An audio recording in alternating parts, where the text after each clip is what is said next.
les efforts qui sont faits. Voilà le plan d'aménagement. Donc, sur la base des marchés, qui est déjà ainsi.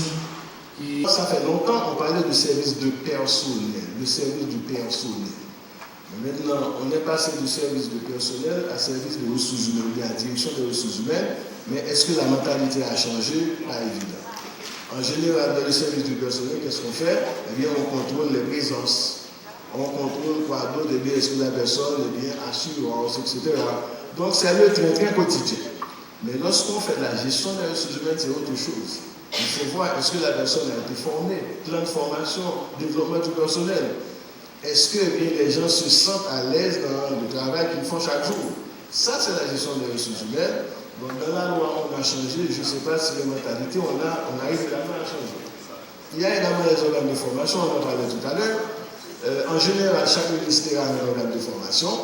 Chaque ministère a un organe de formation. Donc, ça, c'est pour la formation sectorielle. Mais il y a d'autres centres de formation à caractère transversal.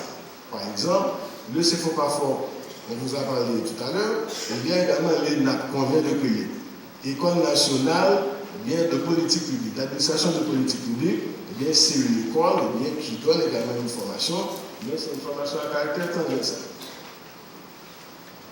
Bon, alors, pour accomplir l'accomplissement des missions économiques de l'administration, donc pour accomplir ces missions économiques, je vous avais dit qu'il y a plusieurs missions. Mission de souveraineté, mission sociale, etc.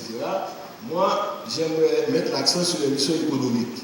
Bon, parce que pour certains, c'est l'économie qui donne la possibilité de faire tout ce que vous avez à faire comme activité.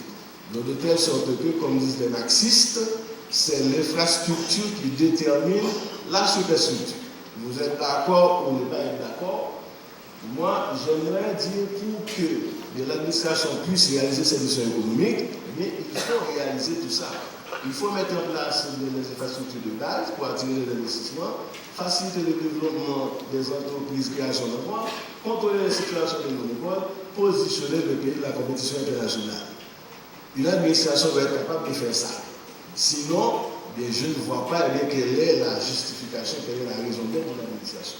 On a compris qu'il fallait une unité, en fait une entité de l'État public qui puisse coordonner et mettre en œuvre un certain nombre de projets qui rentrent dans la politique du gouvernement de relever ce pays et de le mettre sur le chemin du développement durable.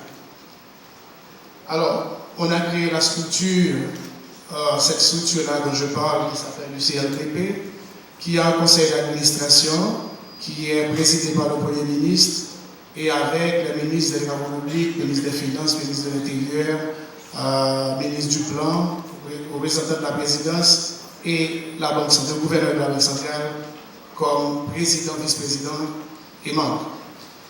Nous avons une direction exécutive, nous avons des fonctions de coordination, de logistique, etc. Et nous avons 3 piliers fondamentaux qui nous permettent de faire cette coordination et de faire cette mise en œuvre.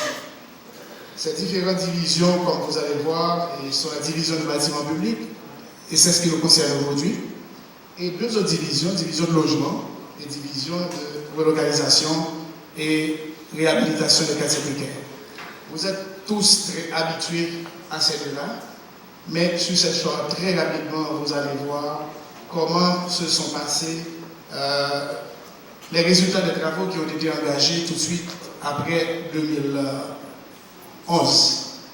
Et on a vu que de 1 500 000, on est aujourd'hui, cette charte-là, elle n'est pas totalement à jour, environ 300 000 familles de 1,5 million, on est à environ 300 000.